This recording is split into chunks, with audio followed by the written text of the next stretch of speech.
નમસ્કાર, હું છું પ્રિયા અને તમે જોઈ રહ્યા છો જનતા કી જાણકારી ન્યૂઝ। નજર કરીએ આજના સમાચાર ઉપર। દાંતા વેકરી પ્રાથમિક શાળાના 30થી વધુ બાળકોને ફૂડ પોઈઝનિંગ।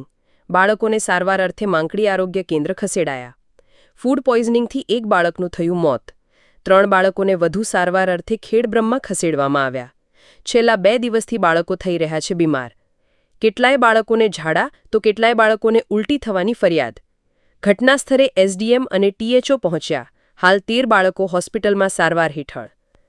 અહેવાલ રિપોર્ટ ભરત ઠક્કર, ડીસા, બનાસકાંઠા। વેકરી આશ્રમ શાળામાંથી ડાયરિયા અને વોમિટિંગના બહુ બધા કેસ આવી રહ્યા છે અને એમાં આજે સવારમાં 30થી વધારે બાળકોને સારવાર આપવામાં આવી છે। 3 બાળકોને અહીંયાથી રિફર કરવામાં આવ્યા છે। એની જાણકારી મેળવી તો એ સારી રીતે છે। મોસ્ટલી આ ફૂડ પોઈઝનિંગનો કેસ છે બધાને, 30થી ઉપર બાળકો છે। શું જમવાથી થયું? હોઈ શકે કે બાળકોનો પાણીમાં કે એમાં કંઈક કચાશ આવી હોય વરસાદના વાતાવરણના લીધે, એના લીધે હોઈ શકે, અથવા તો કંઈક જીવડું એવું કંઈક પડ્યું હોય તો એના લીધે હોઈ શકે।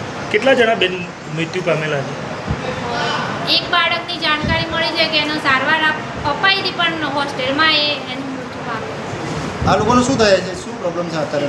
મોસ્ટલી ડાયરિયા, વોમિટિંગ અને એબ્ડોમિનલ પેઇનનો પ્રોબ્લેમ છે।